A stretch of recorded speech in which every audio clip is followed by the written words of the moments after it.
সময়টা আজ থেকে প্রায় 50 বছর আগের। নীলডাঙ্গা স্টেশনে তখন অন্ধকার নেমেছে। চারিদিকে শুধু ঝিঝির ডাক। মানুষজন তেমন দেখা যাচ্ছে না। ওই টুকটাক কুলি আর কিছু মানুষকেই চলাফেরা করতে দেখা যাচ্ছে শুধু। হঠাৎ ঝিমিয়ে থাকা স্টেশনে ঝিকঝিক আওয়াজ করে ট্রেনটা ঢুকলো।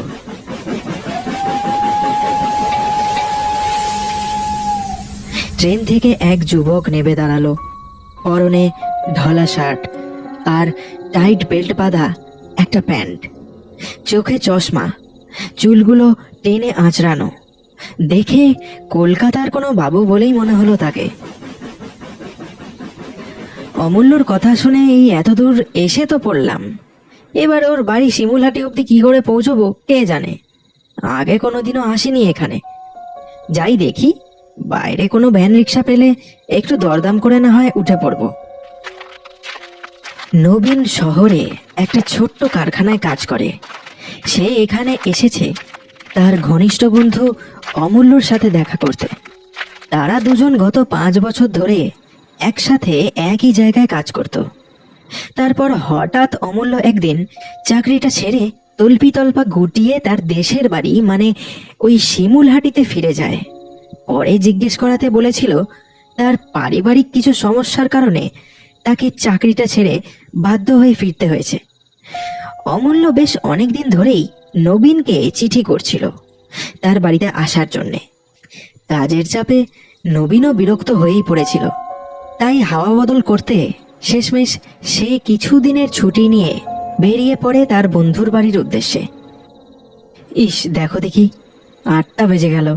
কে জানতো এই নীলডাঙ্গায় এসে পৌঁছতে এতটা রাত হয়ে যাবে।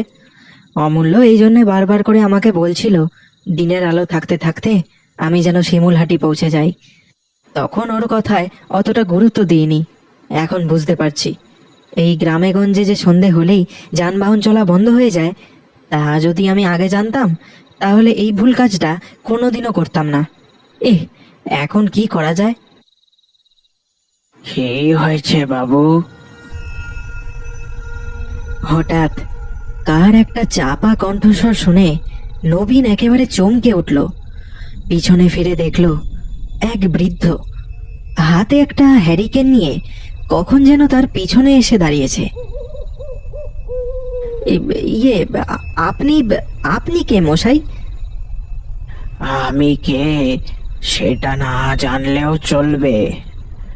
এখন তুমি বলো, তুমি এখানে কি করছো? কে হে বাবা তুমি? নবীন লোকটাকে সব কিছু বলল। সব শুনে লোকটা বলল, ও বটে বটে, তা শিমুলহাটি পৌঁছতে এখনো প্রায় ঘন্টাখানেক লাগবে। পায়ে হাঁটা ছাড়া যে অন্য কোনো উপায় নেই। এ পথ ধরে সোজা চলে যাও, কোনো দিকে তাকাবে না, আর কেউ ডাকলেও থামবে না। এ পথ ধরে সোজা হাঁটার পর ডান দিকে একটা কাঁচা রাস্তা দেখতে পাবে। ওই রাস্তা দিয়ে আরো কিছুক্ষণ হাঁটলে একটা জঙ্গলে এলাকা পড়বে। সেই জঙ্গল পেরোনোর পর তুমি একটা গ্রামে গিয়ে পৌঁছাবে। ওটাই শিমুলহাটি। ধন্যবাদ মশাই, আপনি বড় উপকার করলেন আমার। আসলে এখানে কোনোদিনও আসেনি তো, তাই রাস্তাঘাট ঠিকঠাক চিনিও না। বেশ, আসি তবে এবার। সাবধানে যেও। আর যেটা বললাম, কেউ ডাকলে টুকলে দাঁড়াবে না। হাঁটার গতি বাড়িয়ে যত তাড়াতাড়ি সম্ভব শিমুলহাটিতে পৌঁছানোর চেষ্টা করবে, বুঝলে তো বাবা? নবীন আর বেশি কথা বলল না, শুধু তার দিকে চেয়ে একবার মাথা নাড়ল, তারপর হেঁটে চলল বৃদ্ধের বলে দেওয়া পথ দিয়ে। তবে লোকটা বারবার ও কথা কেন বলছিল কে জানে। এ পথে কি কোনো বিপদ আপদ লুকিয়ে আছে? লোকটা বারবার আমাকে কিসের জন্য যে সাবধান করছিল কে জানে। চোর ডাকাতের কোনো ব্যাপার আছে নাকি এখানে, কে জানে বাবা। নবীন হাতের টর্চটা জেলে পথ অনুসরণ করে হাঁটছিল। এমন সময় তার হঠাৎ চায়ের তেষ্টা পেল। মনে মনে সে ভাবলো, একটা চায়ের দোকান দেখতে পেলে ভালোই হয়, চাও খাওয়া যাবে, আর সে ঠিক পথে যাচ্ছে কিনা সেটাও যাচাই করে নেওয়া যাবে। মনে মনে এই কথা ভাবা মাত্রই সে দূরে একটা চায়ের দোকান যেন দেখতে পেল। আরে বাস, এই যে মেঘনা চাইতেই জল দেখছি, কথাটা মনে মনে ভাবতে না ভাবতেই দোকানও চোখে পড়ে গেল। অথচ এতক্ষণ কোনো দোকান তো দূর, একটা কুঁড়ে ঘরও চোখে পড়ছিল না।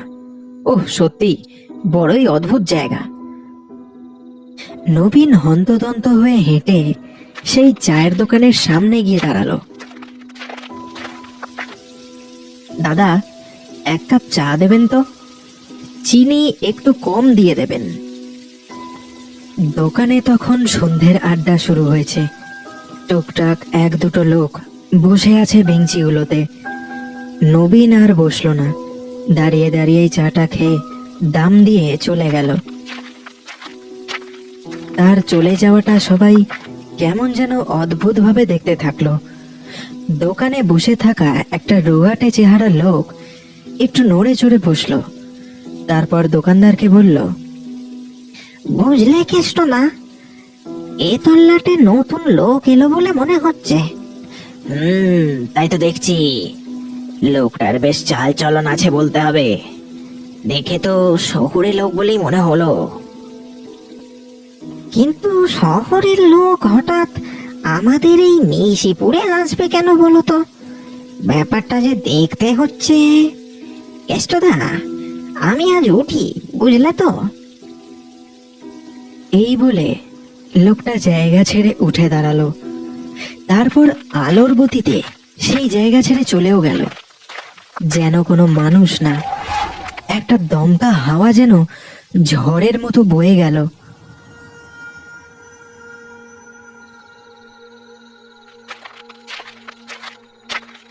সেই বৃদ্ধের বলে দেওয়া পথ অনুসরণ করে নবীন এবার ডান দিকের সেই কাঁচা সড়ক পথটা ধরে হাঁটতে শুরু করলো। কিন্তু গাটা এবার কেমন যেন ছমছম করে উঠল তার। যেদিকেই চোখ যাচ্ছে সেদিকেই শুধু ঘন ঝোপ আর গাছের সারি, বাড়ি ঘরের কোনো চিহ্ন মাত্র নেই কোথাও। এ কেমন জায়গা রে বাবা, একটাও ঘর বাড়ি নেই, শুধু জঙ্গল আর গাছপালা। মানুষজন তাহলে থাকে কোথায়? নবীনের এবার কেমন যেন মনে হলো সে নির্ঘাত পথ ভুল করে অন্য কোথাও এসে পড়েছে। না না, এই জায়গাটা ঠিক সুবিধের মনে হচ্ছে না। এখানে কোনো মানুষের বাস আছে বলে তো মনে হয় না আমার। চারিদিকে তো শুধু ঝোপ জঙ্গল। ইস, চায়ের দোকানে ভাবলাম একবার রাস্তাটা জিজ্ঞেস করব, ভুলেই গেলাম। দূর, নিশ্চয়ই আমি পথ ভুল করে অন্য কোথাও এসে পড়েছি। বুড়োটা নিশ্চয়ই আমাকে ভুল পথ আওড়েছে তখন। এমন সময় খসখস শব্দ তুলে কেউ একটা যেন এগিয়ে এলো তার দিকে। নবীন টর্চের আলো ফেলে দেখল একটা রোগাটে চেহারার লোক। অদ্ভুত চাউনি তার, কেমন যেন অদ্ভুতভাবে সে তার দিকে চেয়ে দাঁড়িয়ে রয়েছে। এই এই কে কে ভাই, কে ভাই তুমি? কি ব্যাপার, আমার পিছু করছিলে নাকি হে? এই এই কে তুমি, কি চাও? লোকটা এবার তার কাছে এগিয়ে এলো। তারপর খ্যাঁসখ্যাঁসে কণ্ঠে বলল, আগে আপনাকে তো তখন ওই চায়ের দোকানে দেখলাম, আমাকে দেখেননি নাকি আপনি? চায়ের দোকানে? ও হবে হয়তো। তা কি ব্যাপার, কি এভাবে আমার পিছু করছিলে কেন? আরে না না, আপনি ভুল বুঝছেন মশাই, আমি পিছু নিইনি। তখন আপনাকে দেখে একটু সন্দেহ হলো, তাই আর কি একটা কথা জিজ্ঞেস করার জন্যে আপনাকে ডাকলাম, কিন্তু আপনি তো কোনো সাড়াই দিলেন না। সেই চায়ের দোকান থেকে ডাকতে ডাকতে এত দূর এসে পড়লাম, আপনি আমার দিকে একবারও ফিরেও তাকালেন না। নবীনের এবার একটু খটকা লাগলো। কোনো ডাক কিন্তু সে শুনতে পায়নি। তবে লোকটা কি বলছে, মিথ্যে বলে তাকে ঘোল খাওয়াচ্ছে নাকি? আমাকে ডাকছিলে? কই, শুনতে পাইনি তো। আর সন্দেহ? কিসের সন্দেহ? না না, এমন কিছু না। যাগ্গে ছাড়ুন সেসব। তা এখানে কি করতে এসেছেন বাবু? আপনাকে দেখে তো এখানকার বাসিন্দে বলে মনে হচ্ছে না। হ্যাঁ, ঠিকই ধরেছ। আমি আসছি সেই কলকাতা থেকে। যাচ্ছিলাম ওই শিমুলহাটির দিকে। ওখানে আমার এক বন্ধুর বাড়ি। তা পথ দিয়ে হাঁটতে হাঁটতে আমার কেমন যেন মনে হলো আমি ভুল পথে এসে পড়েছি।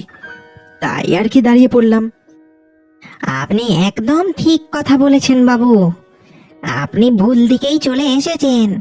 শিমুলহাটি তো অন্য প্রান্তে, এদিকে তো ঘন জঙ্গল মশাই।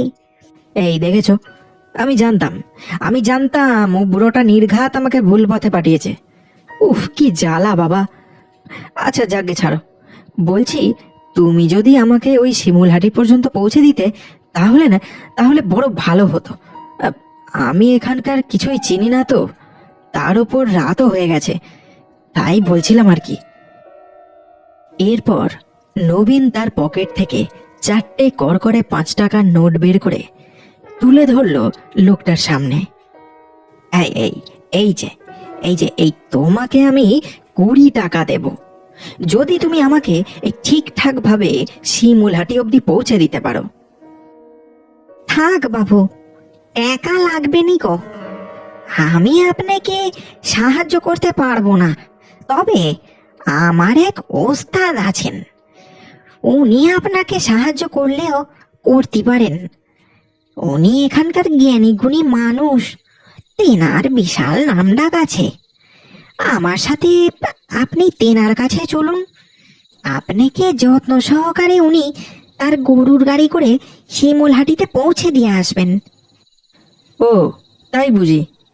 বেশ, তাই চলো। তবে তোমার ওস্তাদ কি এমন কাজ করেন শুনি? কি এই এলাকার কোনো মাস্তান, নাকি বড় কোনো ডাকাত? লোকটা এবার একটু রেগে গিয়েই বলল, না না, একদমই না। চৌধুরী বাবু ওরকম লোকই নন। উনি আমাদের হর্তাকর্তা বিধাতা। ওনার নিজস্ব দরবার আছে, সেখানে উনি রোজ সন্ধেবেলায় বসেন, লোকজনের বিচার আচার করেন। আমরা শুধু ওনাকে খুশি করি। উনি বলেছেন আমরা ওনাকে খুশি করতে পারলে উনি আমাদের আরো বেশি দিন এই গ্রামে থাকতে দিবেন। ও, তাই নাকি? বাহ, তা ভালো। কিন্তু এই জায়গাটা এমন কেন বলো তো? মানে কোনো ঘর বাড়ি কিছুই যে চোখে পড়লো না। চারিদিকে তো শুধুই ঝোপ জঙ্গল।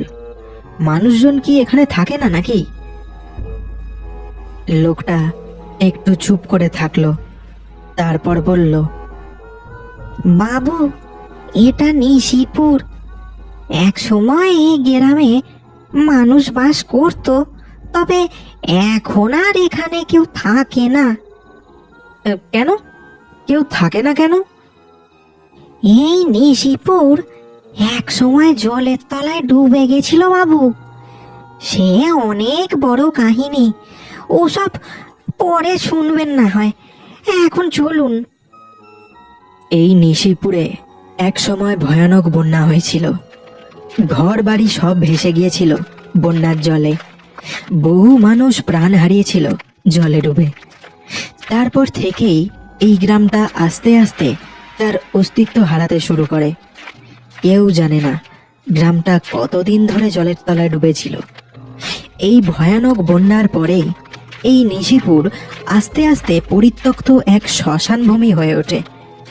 কাকপক্ষীতেও আর এই গ্রামে এসে বাসা বাঁধে না এখন। নবীন লোকটাকে অনুসরণ করে তার পিছু পিছুই হাঁটছিল। ঠিক তখনই সেই বৃদ্ধ লোকটা তাদের সামনে এসে দাঁড়ালো।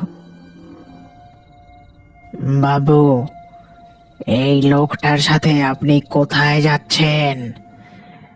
আপনাকে তখন বারবার করে বললাম কেউ ডাকলে ডুকলে যাবেন না।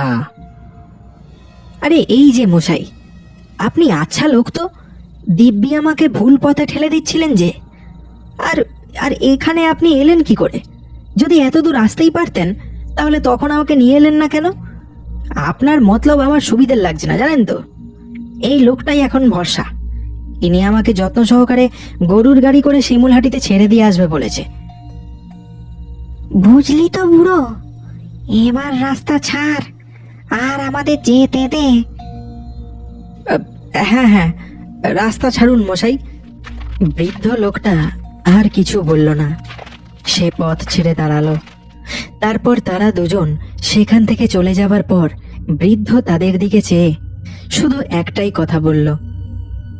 বাবু, ভুল করলেন বাবু, আপনি বড় ভুল করলেন ওর সাথে গিয়ে। নবীন লোকটার সাথে হেঁটে একটা পুকুর পাড়ের কাছে এসে দাঁড়ালো। সামনে একটা ছোট্ট কুঁড়ে ঘর, তার পাশে একটা বাঁশের তৈরি মাচা। মাচার অর্ধেক অংশ পুকুরের জলের ওপর আর অর্ধেকটা ডাঙায়। মাচার ওপর বসে একটা বয়স্ক লোক হুঁকো টেনে যাচ্ছে অনবরত।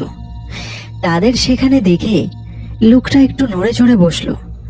তারপর হুঁকোর পিপেটা ফেলে ঢুলু ঢুলু চোখে তাদের দিকে চেয়ে বলল, কি হে, কি ব্যাপার? এতদিন পরে হঠাৎ আমার দরবারে এসে হাজির হলি যে বড়? এই দেখেন বাবু, কাকে নিয়ে এসেছি। বেটা ওই শিমুলহাটির দিকে যাচ্ছিল, এ বেটাকে ভুল বুঝিয়ে এই আপনার কাছে নিয়ে এলুম। এত সহজে কি আমি কাউকে এই নিশিপুর ছেড়ে বেরোতে দিতে পারি? মানে এ কি বলছো তুমি? এই তুমি যে বললে তোমার ওস্তাদ আমাকে তার গরুর গাড়ি করে শিমুলহাটি অবধি পৌঁছে দেবে।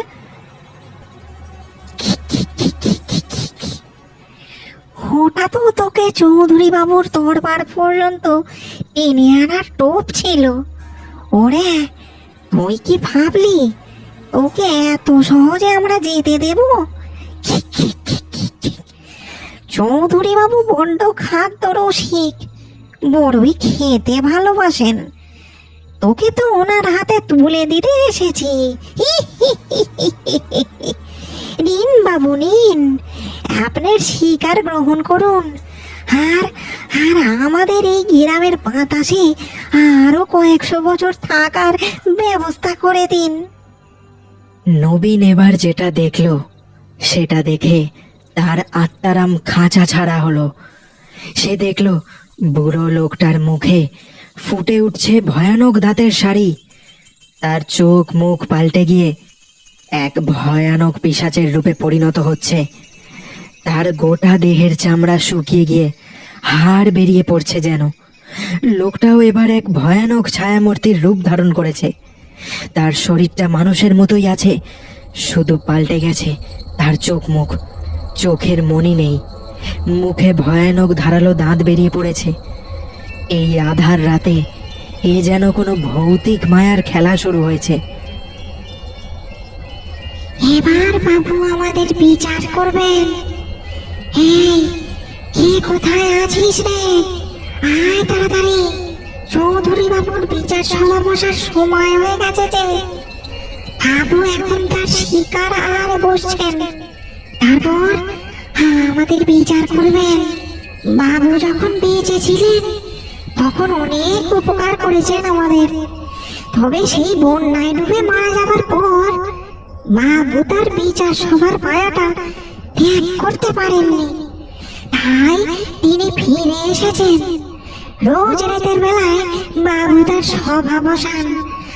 আমরাও সেই বন্যায় ডুবে মরা মানুষ সব, আমরাও নিজেদের গ্রামের মায়াটা ছাড়তে পারিনি। তাই আমরাও ফিরে এসেছি এই গ্রামের বাতাসে। বাবুকে খুশি করা এখন আমাদের কাজ। বাবুকে খুশি করতে পারলে বাবু চিরকালের মতো আমাদের এই গ্রামের বাতাসে থাকতে দেবেন। এরপর এক এক করে বহু ছায়ামূর্তি এসে জড়ো হলো চৌধুরী বাবুর এই রাতের বিচার সভায়। চৌধুরী বাবু তখন নবীনের দিকে তার রক্তচক্ষু দিয়ে ড্যাব ড্যাব করে চেয়ে আছেন, যেন এক্ষুনি জ্যান্ত গিলে খাবে তাকে। ওরে, দেখে তো বেশ নরম তুলতুলে মাংস বলেই মনে হচ্ছে, তবে খেয়ে যদি আমার ভালো না লাগে তাহলে তোদের সব কটাকে এই গ্রাম থেকে বিদায় করব। তোরা এখান থেকে চলে গেলে আরো অন্য সব ছায়ারা আসবে, তারা রোজ আমাকে একটা জ্যান্ত মানুষ এনে দেবে বলে দাবি করেছে। এমনটা বলবেন না বাবু, অনেক কষ্টে এই বেটাকে ধরে এনেছি। হ্যাঁ, ঠিক আছে ঠিক আছে, এখন থাম তোরা, আমাকে খেতে দে এবার। এই বলে চৌধুরী বাবু আস্তে আস্তে তার মুখটা খুলল। কি সাংঘাতিক বড় তার মুখের আকৃতি, যেন কোনো হিংস্র জন্তু হাঁ করে দাঁত বের করে খেতে আসছে। নবীন তখনও ভেবে চলেছে কি করে নিজেকে এই প্রেতের হাত থেকে রক্ষা করবে।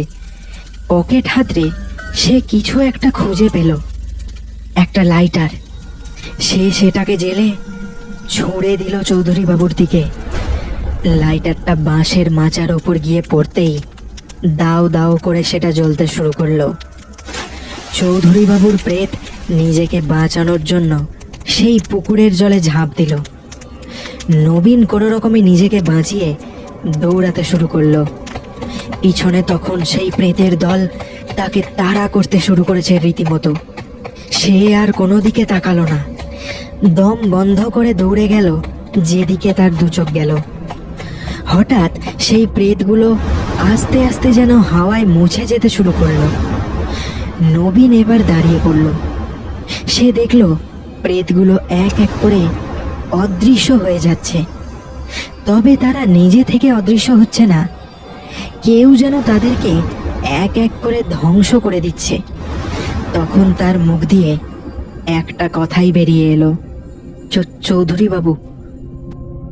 এবার তার মনে পড়ল চৌধুরী বাবুর প্রেত তখন বলেছিল সে কোনোভাবে অসন্তুষ্ট হলে এই প্রেতেদের সে এই গ্রাম ছাড়া করবে। নবীনের এই কর্মকাণ্ডের জন্যে হয়তো সে রেগে গিয়ে এক এক করে এই প্রেতেদের মুছে দিচ্ছে এই গ্রামের বাতাস থেকে। নিমেষে প্রেতমূর্তিগুলো অদৃশ্য হয়ে গেল। চারিদিকটা এখন নিস্তব্ধ হয়ে পড়েছে। গাছের পাতা পড়লেও যেন শোনা যাবে, এতটাই নিস্তব্ধ হয়েছে এই পরিবেশ। হঠাৎ দূর থেকে একটা আলোর আভা দেখতে পেল নবীন। কোনো মানুষ ভেবে সে সেদিকে দৌড়ে গেল।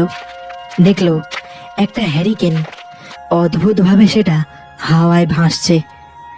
হঠাৎ সেটা হাওয়ায় ভাসতে ভাসতেই এগোতে শুরু করলো। নবীনও মন্ত্রমুগ্ধের মতো সেটা অনুসরণ করে হাঁটতে থাকলো। কিছুক্ষণ পর সেটা একটা জায়গায় এসে থেমে দাঁড়ালো। তারপর আস্তে আস্তে দৃশ্যমান হলো সেই বৃদ্ধ লোকটা। এ কি আপনি? আমি তোমাকে তখনই সাবধান করেছিলাম, কিন্তু তুমি আমার কথা শোনোনি, তাই আজ এই বিপদের মুখে পড়তে হয়েছে তোমাকে। সেই সব না হয় ঠিক আছে, কিন্তু কিন্তু এখন বলুন তো আপনি আপনি কে?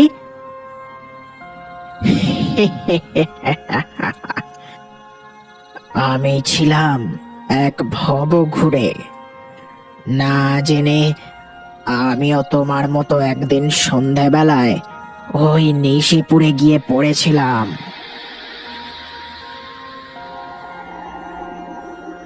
তারপর আমারও সেই একই অবস্থা হয়েছিল, যেটা আজ তোমার সাথে হতে যাচ্ছিল। তুমি তোমার জীবন রক্ষা করতে পেরেছো, কিন্তু সেদিন আমি কিছু করতে পারিনি, আর তাই আমাকে মরতে হয়েছিল। এখন আমিও ওদের মতোই অতৃপ্ত হয়ে এই গ্রামের বাতাসে ঘুরে বেড়াচ্ছি। তোমার মতো কোনো মানুষ দেখলে তাদেরকে আমি সাবধান করি। যারা আমার কথা শোনে তারা বেঁচে যায়, আর যারা শোনে না তারা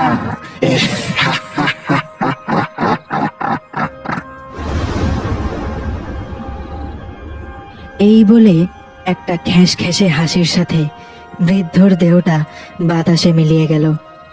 নবীনের চোখ দুটো ছলছল করল এটা দেখে। বৃদ্ধ লোকটার প্রতি বড়ই মায়া হলো তার। হঠাৎ সে ভালো করে চেয়ে দেখল। সে শেষ পর্যন্ত তার গন্তব্য মানে শিমুলহাটিতে এসে পৌঁছেছে। রাস্তার পাশের একটা সাইনবোর্ডে লেখা আছে গ্রামটার নাম। সে দূরের ওই অন্ধকারের দিকে তাকালো যেখানে বৃদ্ধের দেহটা গিয়ে মিলিয়ে গিয়েছিল। এক রাশ কালো অন্ধকার আর ঝোপ জঙ্গল ছাড়া আর কিছুই সে দেখতে পেল না। মনে মনে সে বৃদ্ধ লোকটিকে ধন্যবাদ জানিয়ে এগোতে শুরু করলো তার বন্ধু অমূল্যর বাড়ির দিকে। দূরের ওই অন্ধকার ঝোপ জঙ্গলের উপর দিয়ে একটা দমকা হাওয়া যেন বয়ে গেল। দূরে কোথাও একটা শিয়ালের ডাকও শোনা গেল, আর একটা মৃদু হিসহিসে অট্টহাসিও ভেসে এলো এবার। হাসিটা যে কে হাসছে কে জানে।